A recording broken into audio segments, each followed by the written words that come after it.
Today on Video Line, I'm excited to welcome Jeremy Schreifels. Jeremy is the executive producer and owner of Box 7 Media, where he helps authors, podcasters, entrepreneurs, and executives share their stories through professional podcast and audiobook production.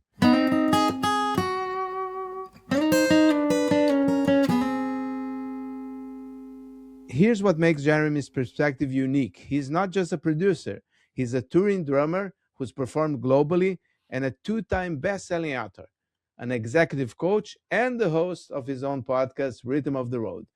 And I would say he lives what he teaches. Jeremy, welcome to Video Line. Wow, welcome. Thank you so much, Neko. I appreciate the opportunity to have a conversation today. Awesome. So Jeremy, I want to start with this story because you've had quite a journey, from touring drummer to podcast producer to author. So what was the turning point that made you focus on helping others share their stories through audio? Wonderful. Because I was a touring drummer for so long, and still am, I still do it from just not as often. What I really found was I was supporting those that were in front of me on the stage all of the time. I was listening, I was encouraging, I was inspiring, and I was holding them all together, so to speak, right? That's my job, is to hold them all together. And so what I really found is, like, how can I take that skill and bring it into the business world, the business space? Because so many people were asking me, like, well, that's fine that you do this, but can you do this?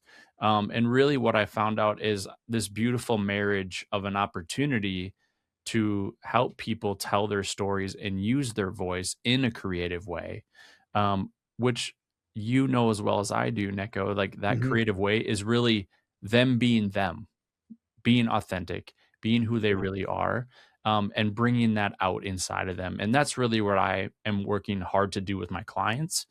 And from a drummer's perspective, that's what I've always been Mhm. doing from the back of the stage. And so it was a bit of a transition to come to the front of the stage and be speaking with clients, and even speaking on my own podcast and being in front of the camera like this. But you're still playing the drums, I hope. Yes, sir. I'm practicing for a show. I have rehearsal tomorrow and a show next weekend. So yes, definitely still playing the drums. Okay, so the drums are not behind you just for show. Good. uh, so Jeremy, let's talk a little bit about podcasting as a business growth tool. Why should a business owner consider starting a podcast in 2026 when there are already millions of podcasts out there? Well, a couple of reasons. My favorite one is a podcast is one of your best lead generators as a business owner and as an authority. And why that's important is because you have an opportunity to have conversations like you and I are today, with people you want to work with. And you're always inviting them into a space that is definitely for them, but it's also for you. They get to interview you, you get to interview them. You build an instant know, like, and trust factor. And you have an opportunity then to be like, oh, yes, I still really want to work with this person. Mhm. Or, well, I thought I wanted to work with that person, but maybe we're not a great fit. But in the conversation, you have an opportunity to find out where that is and how that lies, to move it forward. And really, the other piece, as you're doing that, is you're building content for yourself, right? And you're being able to build that know, like, and trust factor. And it's almost like you're building your own built-in testimonials, Mhm. right? More importantly, and I know you have shared this with me in the past around, answering those questions that a prospect would want to answer. And Yeah. so you can take those interviews, those conversations, and turn them into small short form videos Yeah. that answer questions for prospects. But it's while you're actually talking to potentially a prospect, but really you're having that conversation. And it typically is very easy because you're talking about something you know about very well, something you're Mhm. passionate about, and then you're inviting them into your space, just like we are today. Yeah, and as you mentioned, when you're doing a podcast, and you're interviewing someone or just talking for yourself, that could be the podcast. But you're not creating one piece of content that can be shared. You're creating much more. Yeah, and I'm talking to my clients a lot about a podcast is this just melting pot of all of these other opportunities for content. Hmm. You can create about, I think the highest number I've counted to is about 37 pieces of content from one episode of a podcast. Wow. And if you're doing a weekly podcast, let's just round it to 30. That's 120 pieces of content you're making every single month. Now, there is certainly time, effort, and energy to create those 30 to 37 pieces of content. But there are so many tools once you've done the hard work of recording or the hard work of having that conversation that can support you in that. Um, and it can be very simple and very easy to start with, and then you can expand as you go. Hmm. Yeah, and you're saying recording 4 podcasts a month, and you have all this ton of content. So yeah, it's amazing. Now, tell me something. You work with business owners that they want to grow their authority, but they don't have time. Yeah. Mhm. So, what would you say is the minimum viable commitment that someone needs to make to podcasting work? You know, if you want the bare minimum, um, you can do it in about an hour a month. If y- Especially my clients, because all they have to do is record the episode. A sweet spot for a timeline for a solo episode is between 9 and 12 minutes. Mostly because if you talk any longer than that about one subject, the listener gets bored, or you go off on a tangent and you've gone so far away from the theme that they're again going to just leave. So it helps you stay focused and succinct on the message, Uh-huh. which is really good. And you could sit down for 1 hour and record 4 podcast episodes. So you have your whole month done in an hour, and you've spent, you know, 9 to 10, 9, 12 minutes on each one. And that gets you right around that hour. And then you've batched it, and then you're ready. Um, if you're in the beginning and you want to do it yourself, because there's lots of DIY folks out there, I encourage it. But what the way you asked the question, Neko, was I don't have a lot of time. Mm-hmm. And so I want to make sure that they understand that you can do it, but you can also do platforms now where you can just record it and it posts it for you. If you want no editing, no production, no extra pieces added in, you can do that. But what we offer is basically you come in, you do the recording, we take it from there. We're going to build it out for you, make sure that it's edited, make sure I always tell my clients, don't worry about messing up. I promise we'll make you look and sound better than you actually are. Mm-hmm. Right. That's our job as producers and editors. And then, we can do those extra pieces of content for you, which actually give you more time back, right? We're like a little mini social media company alongside of you, providing you that content. And then you can dump it into a scheduler so that it makes it really easy for your week and you're staying Mm-hmm. consistent. And Yeah. it's in alignment with your messaging all the time because you're talking about the things that are relevant to your business and your brand. Mm-hmm. So I'll take the segue of the consistency here that you already did, because you and I, we are big believers in what I like to call religious consistency. Yeah. So treating your content schedule as sacred. So how do you help your clients stay consistent when life gets in the way? The biggest one I talk about a lot, and I know that you are a supporter of this as well, is that batch recording piece. Uh-huh. Um, and if not, because life happens, we all know that happens. Um, I am on the backside, kind of knocking on their shoulder and tapping and saying, "Hey, you know, we need some episodes over here. Um, can you help with that?" And then we provide some a little bit of guidance or strategy, because sometimes the barrier to recording is I don't know what to record. And so we help walk them through that a little bit as well, because we want that consistency. Because what happens on the platforms, regardless of what you're using the content for, whether it's just living on the podcast platform, or Hmm. a lot of our clients are now adding a YouTube channel to that. That's very important that you're being, very consistent, and also on the posting that you're doing on social media platforms. We don't want you to miss. And we will come up with creative ideas. Like if life just happens, I had one client 2 summers ago where they just had to be like offline for about 45 days.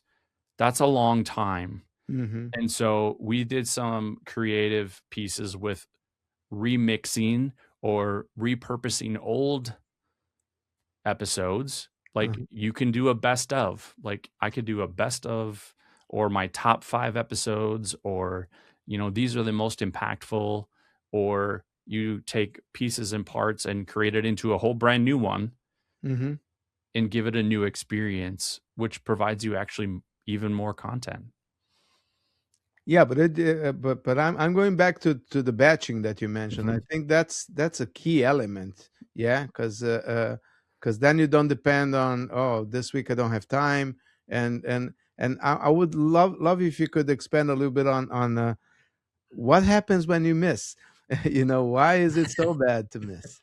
Y- you know, this is important, right? We're all trying to build a relationship with the algorithm. And as we build a Yes. relationship with the algorithm, that consistency is what keeps you on its radar. And it could take you 3 to 6 months to build that really good relationship where it is moving your content out there on a regular basis. If you miss a week, it is likely that you will go down to potentially zero. Like that relationship has to start all over. Mhm. And if you miss more than a week, it's like going into the negative, and you have to rebuild that, and it has to have a whole new ramp up period. I have seen that happen a couple of times where it has just happened. Um, and it's devastating. It really is to the reach. It's devastating to the algorithm and the consistency. And it takes a bit of time, maybe not all the way of what the first time around took, but it's hurtful. And just thinking about your schedule, and when I talk about batch recording with my clients, we always launch with a minimum of 3 to 5 episodes, and I always make sure they have a couple in the bank to schedule Mhm. out, right? So I'm teaching batching right up front. And then I say, now every time you sit down, whether it's every 3 weeks or once every 4 weeks, make sure you're recording one past whatever that is. So if recording you're sitting down every 3 weeks, record 4 episodes or record 5 videos. So that way you always have a couple in the bank just in case, right? I know you've shared before where if you're like, I'm going to go on vacation, I'm just going to record ten videos, Mhm. then I just know that I'm good for a while. And one thing that I see people wondering about it, like, where do I find the content? Like, in your case, are you helping your clients with content? What am I going to say? What am I going to ask? So usually the simplest things are the answer. Uh-huh. And, I mentioned it a little bit already, is like, what are some frequently asked questions about your business or your brand? Start there by answering the questions, right? You could do a question and answer session with yourself. That's an easy one. And then you take that and you take those 10 questions you asked in that one episode, and then take the next 10 episodes and break down each one of those 10 questions. Immediately, you have 11 episodes, which is almost 3 months. That's a whole Hmm. quarter Yeah. versus of episodes, Yeah. right? And so that really helps with the fear of asking the question of what do I record and how am I going to fill 52 weeks of episodes, right? Because it doesn't sound like a lot until you have committed, right? I like how you use religiously consistent, and I have always used persistently consistent, which are a parallel. Yes. But in full disclosure, I think I'm going to adopt yours, Neko, because I do like religiously consistent It's much okay. I'm more. not. I'm not taking royalties. It's okay. Okay, good. Uh, so let's talk a little bit about mistakes. What's the, because many people are trying to do podcasts. But What's the biggest mistake? What's the biggest mistake that you see business owners make when they try to start a podcast on their own? They quit. That's their biggest mistake. Most podcasters will quit in the first 8 episodes. Wow.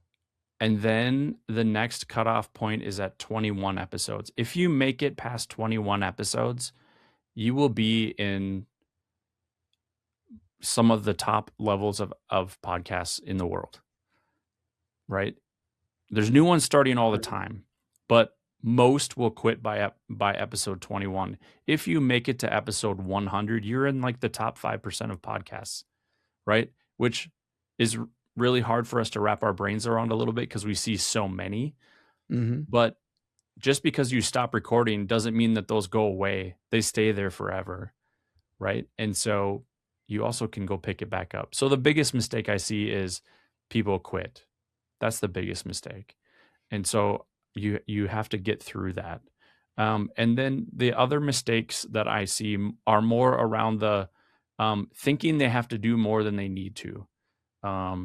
Sometimes I have to remind my clients that they're not Joe Rogan, they're not Mel Robbins, they're not Oprah, and they're not all of those things, and they're not supposed to be. And so you don't need to spend $100,000 a month on a podcast, right? At the bare minimum, a podcast in and of itself is an audio recording of something that you want to share, whether that's a solo episode where you're sharing a topic or a theme or an educational tip, or you're having a conversation with somebody, whether it's a storytelling or, pick your genre of podcast. That's what it is first. And if you're going to add video and do some of these other things that are technically more advanced, those are just enhancing what you're doing. I equate it to, in the songwriting world and when I'm producing albums, like somebody says, how do you know when it's a really good song? I know it's a really good song when somebody can sit on a bar stool with a guitar and sing it and capture an audience. Everything outside of that is just enhancing what that song is. So when you add the drums and the bass and the other textures and the other musicians, it should just make it better. And so if you strip away all of the stuff and the lights and the editing, if the content is good, the content is good. So if someone watching this today is thinking about starting a podcast to build authority for their business, what are three things that they need to get right from day one? What would you say? Pick a topic that you can talk about for years on end. And it might not be in perfect alignment with what your business is. That's okay. So pick a topic first, and then decide why you want to talk about that topic. And then pick a medium and start. Pick a medium and start. By yourself. So that's kind of a segue to my next question. So what's the difference between someone who should do a solo podcast, like I've been doing for a very long time, versus someone who should do interviews, like what you're doing right now? Sure. I equate it to personal preference. Okay. I started my podcast, like you, doing only solo episodes. It wasn't until much later into my podcast that I added interviews, because I was doing it for a selfish breaking down of my own fear. Like, can I do this? Like, it's my own personal development. And I'm like, okay, yes, I can do this. All right, now can I do this next part? So what the challenge with interviews is sometimes people cancel. Sometimes it can, right? Guilty, right? We're recording this as a rescheduled from my rescheduling. It happens. And that's life. That's life. And so I think about it, and you have to be able to manage that. And so I talk about this idea on my podcast about podcasting, is about like this golden ratio. I feel like my golden ratio is 3 solo episodes, 1 interview, because it takes some pressure off of me for Mm-hmm. one of the interviews, Yeah. for one of the episodes, and it gives me an opportunity to have a conversation with another wonderful individual, whether they align with my industry or not. Sometimes it's just something I wanna know about. So, sometimes it's somebody who has parallel experiences with what I'm doing, right? Mm-hmm. Our conversation around video and doing those kinds of pieces is in perfect alignment with what I'm doing. But when you know, I had a film score writer and producer on it, my Mm-hmm. podcast, and he was talking about flow state and creativity, and Yeah. sure, there's lots of parallels, right, to what we're doing, but maybe not perfect alignment.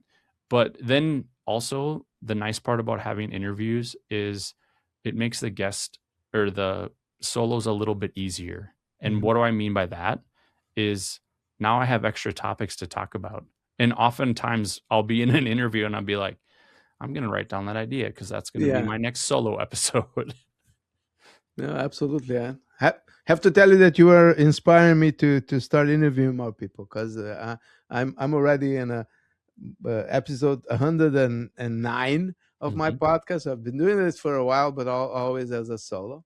And so thank you for the inspiration, Jeremy. Uh, Well, there you go. And that's my goal, is to really to inspire people one at a time. mhm. And so Well, even you saying that is, I mean, it's reason enough for me to keep going.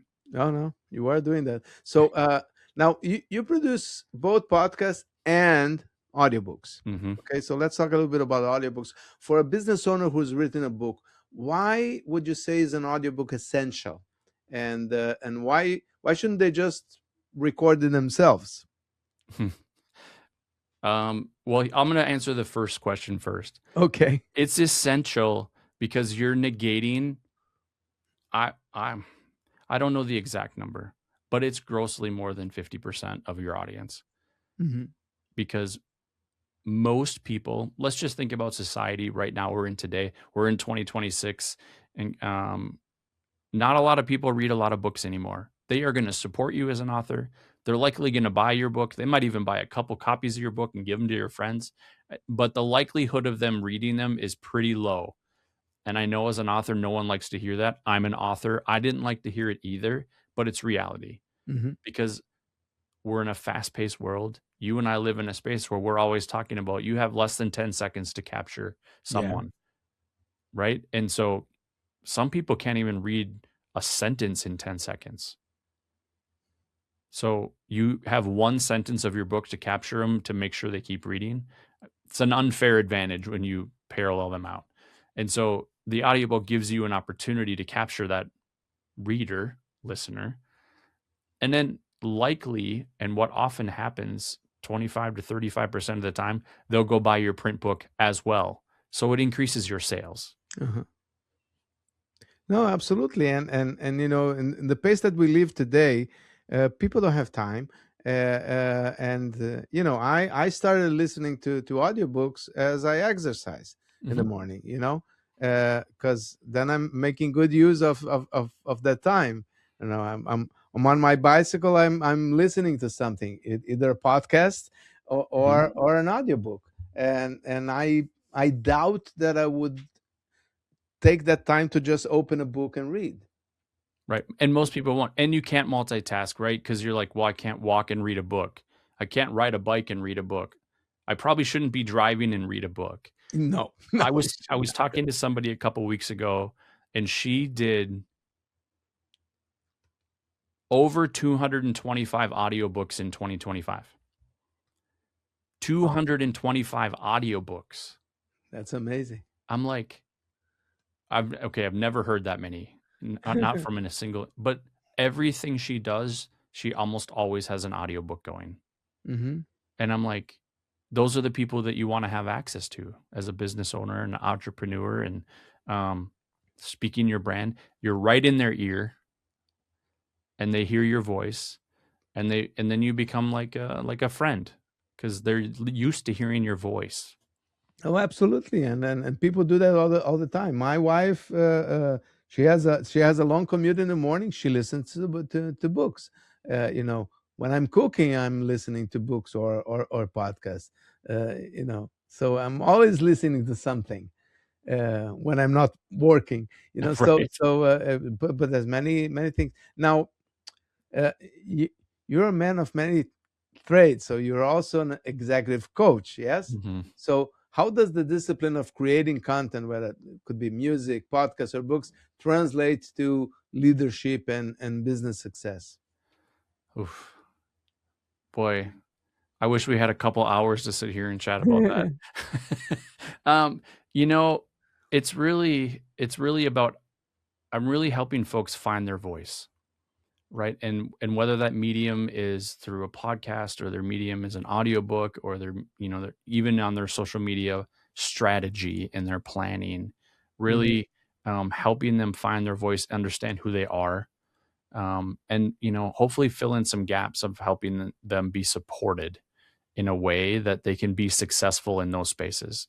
Because oftentimes, you're working with folks in video and I'm working with them in video and audio, mhm, right? Oftentimes we have to get out of our own way. I heard you say something earlier around like, I teach people how to not look like they're reading a script, but they're reading the script, right? mhm. And so, but it really, that's a mindset thing. It's not, I mean, it's a teachable skill, but they have to get out of their own way, so to Yeah, speak. absolutely. Now, I know you just released your 365-day business journal. So, Mhm. one, what? Give me one daily practice from that journal that would help someone watching this become more consistent with their content.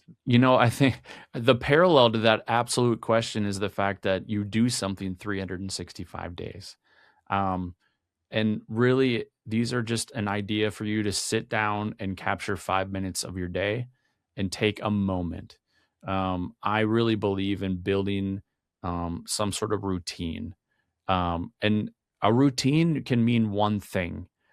So many, we're in January of 2026 and, Mhm, it's the age old, like, well, I'm going to January, new year, new me. I'm going to go to mhm, the gym 5 days a week. I'm going to, and likely by January 17th, you're maybe doing one of those list of things. And so I, work with, coaching clients and my clients and like start with what you can win with right away, mhm, right? And someone's like, I'm going to get up 45 minutes earlier every day and exercise for 20 minutes and then read for 10 minutes and then journal for 10 minutes, right? mhm. I'm like, how about you just start by getting up 10 minutes early and journaling?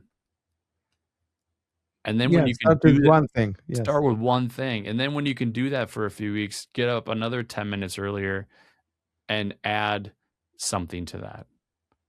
And then add something to that after that, right? So Mhm, maybe after 6 months, you've achieved that 45 minutes because it's a couple of things. A, you gotta used to getting up earlier. I'm an mhm, early riser, so if I'm getting up earlier, that means I'm getting up earlier than 5 AM, mhm. and arguably, I still stay up. So and I like to sleep. I enjoy it, and Yes. so I wanna think about that, but I used to get up at 6. I used to get up at 6 and now I get up at 5 and that hour is bliss for me. But it took me almost a year to do it. Okay. Now, I want to touch on another thing that you do. It's which is your podcast, The Rhythm of the Road, and as far as I know, well, we talked there, but you focus on the nomadic lifestyle of touring musicians. Mhm, Yeah. So what's one lesson from life on the road mhm. that business owners could apply to their content strategy? Let's say. Mm. Okay, so the number one rule of being on the road as a musician is this. It's very simple. Mm, Don't be a jerk. It's the number one rule, right? And I like to switch it around and I like to say, just be a good hang, be a good person, right? Be good and easy to be around, right? And be the real you, right? And there's the piece for the business owner and the brand builder is be real, be authentic, because people will know when you're not. I've traveled all over the US and in so many places and played and experienced so many types of people, and you will always form a connection when you are just real and authentic. And you can spot those who are not 100 miles away. Yeah, just be yourself. Yeah. It seems often, in the business coaching consulting world, we talk about the fact that the simplest things are the most impactful, but they're also the hardest things to do. The simplest, smallest actions, right? Being religiously consistent about those Yeah. actions is what will make someone successful in whatever they're going to do. Fill in the blank, it doesn't matter. And whatever success means to them. However, if you don't do them, they will never work, which is why they're so hard. It's interesting you're saying the be yourself thing is back then when I started in business, and I do come from the creative world, as you know, and I always had the feeling that I needed to wear that businessman mask, you know, and I saw other people doing that, so why do you think people should not do that? Because people from I feel that people kind of feel that they need to do that, like to be respectable, like the businessman. I feel like that is what so often we see, but the more you talk to people who are extremely successful, they're the most unassuming people. Some of the most successful people I know are the most unassuming people that you would never even know they have a level of success. And again, whatever that means to you. Because at some point they decided not to be that person. They decided not to feel like they had to wear a mask, that they had to be anybody different. And myself included, I used to sit behind the drums and think I had to be somebody else that I wasn't. And when I settled into the fact that this is who I am as a drummer, this is who I am as a producer, it became easier. I had less obstacles. I had more fun. And I met more people, and then more people were attracted to me. No, I so agree with you. I just was curious to hear your answer about that, because I feel that I only when I decided that I don't need a mask, and I decided, oh, yeah, I should be myself, the whole everything changes, like my relationship with clients, my the way easier to close business, really. Yes. When you're yourself, just be genuine. Absolutely.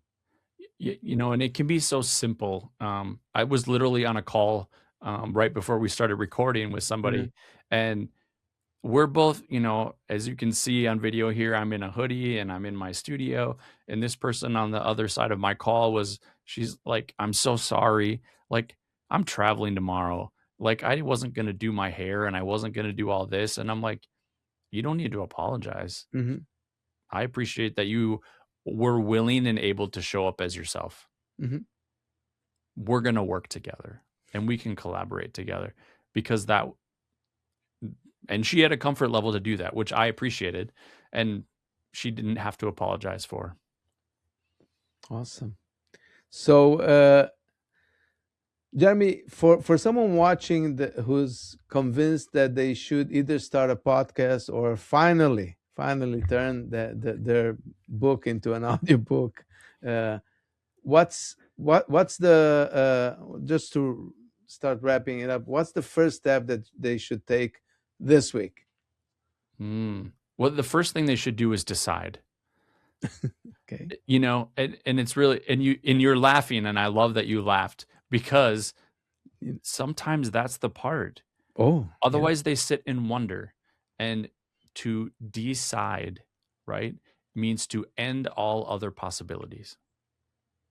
Right? And so to decide means I am going to do this. And so first you should decide. And then you should, if you're going to start a podcast and that's your first, right? Just spend some time thinking about what that might look like and write down some ideas. Start a notes thing in your phone. We all have notes apps, or start a voice memo and start talking to some people or clients that, like, what do you think I should talk about? And for the audiobook, the best thing that you can do is start reading your book aloud. We're adults. The farther we get away from being children, the less often we read aloud. Certainly, the less often we read aloud something we have personally written. Yeah. And so I highly recommend you spend 10 minutes, 15 minutes a day reading a chapter or 2 chapters of your book out loud, because it is extremely different than just reading it without speaking it. Awesome. All right. Jeremy, so before we go, where can people find you, and where can people find the Box 7 Media? Well, they could find Box 7 Media at box7media.com, and you can either use the 7 as a number or the word, because I understand that people get confused. So I just have them both. You're going to be successful either way. I set you up for success. So box7media.com is the easiest way to get to that space. You can find me on LinkedIn, is a wonderful space to connect with me, Jeremy Schreifels, or the Box 7 Media page on LinkedIn as well. And he does answer on LinkedIn, people. So you should well, connect. Thank you for that. And I'll put your links in the, when we post this in the description, so the links will be there for people to reach out to you. Jeremy, I want to thank you so much for giving me the privilege to have such a wonderful talk with you, and for giving so many golden nuggets for our listeners here, and for people that are thinking, should I start? No, just start. Just start. Just decide. Wonderful. Jeremy, thank you very much. Thank you so much. I appreciate you.